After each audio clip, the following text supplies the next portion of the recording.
여러분들 부자 되는 습관이 뭔지 너무너무 궁금하시죠? 알기만 하면 나도 그 습관을 몸에 붙이고 싶으니까 부지런한 정리 습관, 이 정리 습관은 저도 엄청 중요시하죠. 긍정적인 미래를 상상하는 습관, 이런 거 엄청 중요해요. 물론 좋습니다. 그런데 이게 결정적이지는 않다는 게 제 생각이에요. 저는 실제로는 19가지의 생각 상자를 지금 개발 중이고요. 이거 책으로 내려고 준비 중에 있는데요. 그 중에서 부자의 생각 방식과 관련된 습관 딱 3가지가 있습니다. 이거는 너무너무 결정적이에요. 여러분들 오늘 제 영상 보시고 이 3가지에 대한 깨달음 얻어가시기 바랍니다.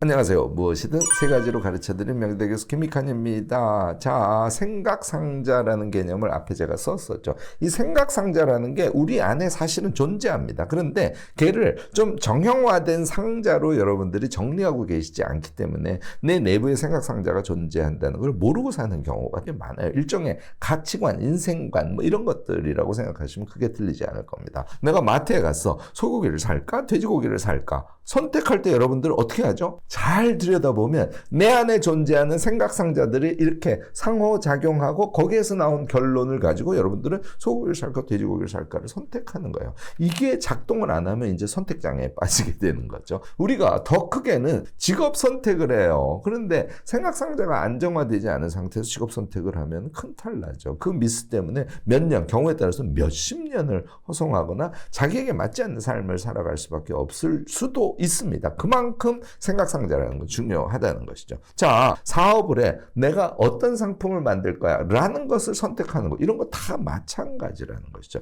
예를 제가 들어볼게요. 생각상자에는 이런 게 있을 수 있습니다. 구조와 주체의 관계예요. 그러니까 내가 의지적으로 선택하는 것이 중요해? 아니면 그것을 둘러싼 구조, 환경 이런 것들이 중요해? 이런 것에 대한 자기 생각 패턴을 딱 갖고 계셔야 된다는 거예요. 또 이기적이냐 이타적이냐, 이게 이제 생각상자의 대표적인 한 구성 부분이거든요. 여러분들은 이기적인 것과 이타적인 것을 어떻게 생각하시나요? 한번 스스로 되뇌어 보시기 바랍니다. 돈과 가난 이런 것에 대해서도 여러분들 나름대로의 정형화된 생각을 갖고 있는 게 엄청 중요하죠. 또 다른 예를 들 수 있어요.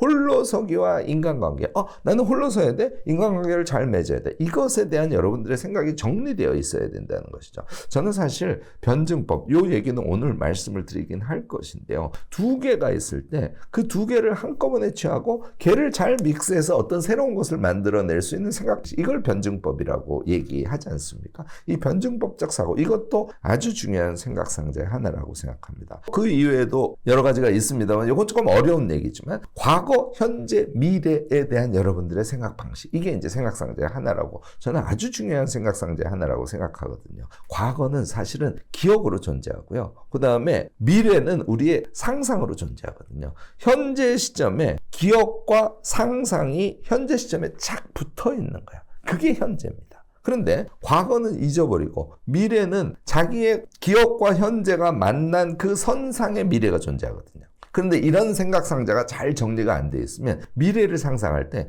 자기랑 전혀 상관없는 그냥 신기루의 미래를 상상하는데 너무 익숙한 그런 사람들이 많이 있어요. 이런 게 다 생각상자와 관련이 된다는 것이죠. 자, 부자의 생각상자 3가지만 오늘 같이 생각을 해보자고요. 보통 부자를 제가 얘기하는 것이 아닙니다. 부자 중에서 이렇게 성장한 정말 부자, 망하지 않는 부자, 그 다음에 총량도 엄청난 부자, 이런 사람들을 얘기하는 거예요. 여러분들도 그런 사람 되고 싶고 당연히 저도 그런 사람이 되고 싶죠. 여기에 합당한 생각상자 3가지만 오늘 추출해서 여러분들께 소개하려고 합니다. 첫 번째가 앞서 잠깐 얘기했던 변증법이에요. 요거는 제가 하버에커 얘기를 가지고 자주 얘기하는 건데요. 하버에커가 17가지의 마인드 리셋의 소재 중에 하나가 부자는 2가지를 모두 택한다는 얘기 아닙니까? 이게 처음에는 무슨 얘기인지 모르실 수 있어요. 꿈과 하고 싶은 것을 가지고 한번 생각을 해보자고. 나는 이런 꿈이 있어. 나는 이렇게 돈을 벌고 싶어. 그러면 보통은 꿈을 선택하거나 돈을 선택하거나 둘 중에 하나를 택하지 않습니까? 그거 아니라는 것이죠. 이것에 대한 변증법적인 생각 방식은 내가 꿈으로 꾸고 있는 것을 잘 상품으로 만들어서 그것을 내가 상행위를 잘하면 내가 부자가 되겠네. 꿈과 나의 돈에 대한 욕구가 잘 상호작용해서 나의 사업의 성공이라는 결과를 만들어내겠네. 이게 변증법적 사고방식이라는 것입니다. 나의 꿈을 내가 고객들에게 주고 싶은 것으로 치환해서 생각을 하고 그 사업을 하는 것. 이게 변증법이라고 여러분들 보셔도 틀리지 않을 것입니다. 돈을 왕창 벌려면 꿈이 있으셔야 돼요. 꿈이 없는 상태에서 돈만 많이 벌려고 물건을 만들면 물건이 시원치 않아질 거 아닙니까? 나의 꿈이야. 나의 꿈의 물건이야. 그러면 정말 소중한 물건을 그것도 사랑으로 다른 사람에게 전하고 싶어서 여러분들이 사업을 하신다고 생각해 봐요. 물론 쉽지 않습니다. 그러나 이 태도는 여러분들을 거부로 만들어주는데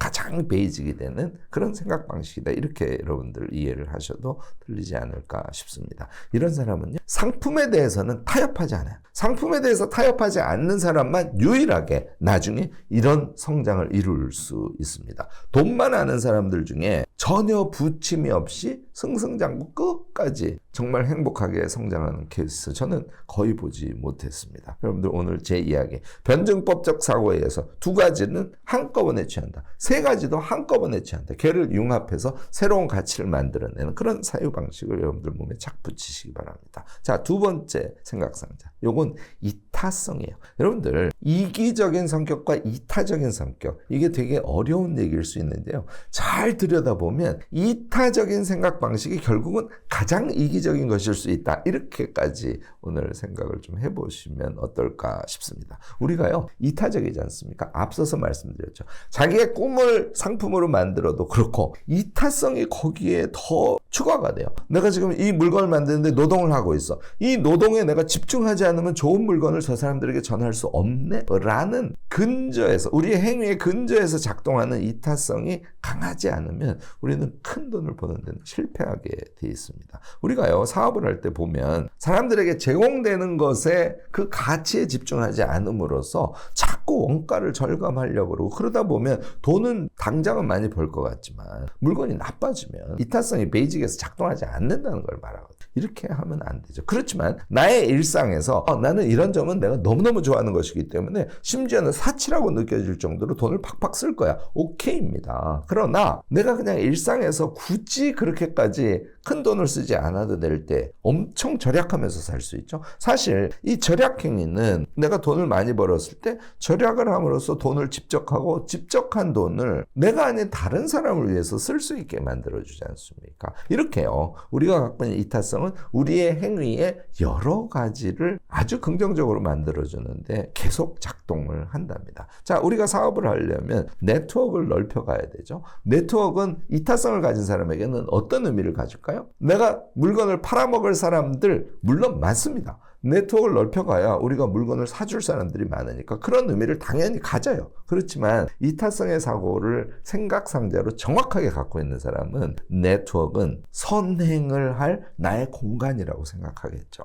네트워크적인 선행이 그의 삶의 아주 중요한 부분이 될 거야. 그래서 네트워크적인 선행을 많이 하는 사람은 시간이 지나면 자동적으로 어떻게 된다고요? 물건을 살 많은 사람들이 그 주변에 형성이 될 거 아닙니까? 그렇게 하니까 결국은 어느 시점이 되면 비약적인 경제적 성장을 일으켜낼 수 있는 것이죠. 이런 것들을 여러분들의 생각상자로 좀 정리해서 마음속에 간직하시기를 권합니다. 세 번째는요, 저는 이걸 치밀함이라고 얘기하는데, 치밀함과 그 치밀함에 의해서 무엇인가가 될 것이라는 확신, 이것을 같이 갖고 있는 거예요. 자, 내가 무엇을 지금 하고 있어. 그건 반드시 될 거야. 라고 확신을 여러분들은 어떻게 가질 수 있을까요? 저는요, 그 끝다음 부분까지 미세한 것을 내가 다 챙길 수 있어. 라는 치밀함이 몸에 착 붙어 있을 때 확신이라는 게 우리 몸에 온다고 생각해요. 우리가 확신이 미약하지 않습니까? 그러면 대충 일합니다. 자, 대충 일하는데 내가 평가를 받고 있어. 그럼 어떻게 할까요? 일하는 일터에서 또는 술자리에서 계속 떠벌립니다. 그리고 무엇인가를 하려고 할 때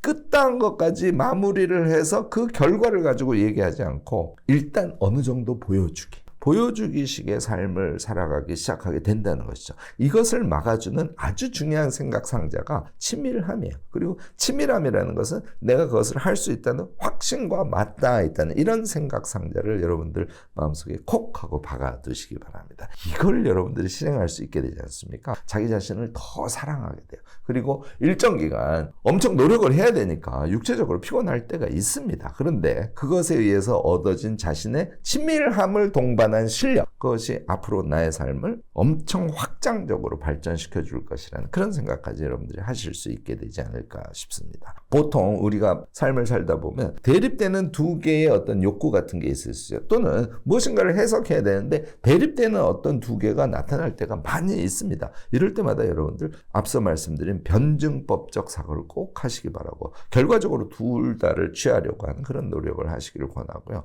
또 두 번째는 내가 하는 행위가 타인에게 선하게 작용하도록 매 순간 생각하고 노력하시기를, 또 마지막으로는 그것이 알미든 무엇인가를 만드는 것이든 그것이 끝까지 가서 유익한 물건이 돼서 사람들에게 나누어질 수 있도록 그런 생각을 해보시면 여러분들 부자 되는데 큰 도움 되지 않을까요? 저는 오늘 여러분들께 말씀드린 이 세 가지 생각 방식, 이 생각 상자가 우리를 부자로 만들어주는 정말 소중한 하나의 가치관이라고 생각합니다. 여러분들은 어떻게 생각하시는지요? 오늘 제 얘기가 도움이 되셨다면 좋아요, 구독, 알림 설정까지 꼭 부탁드리겠습니다.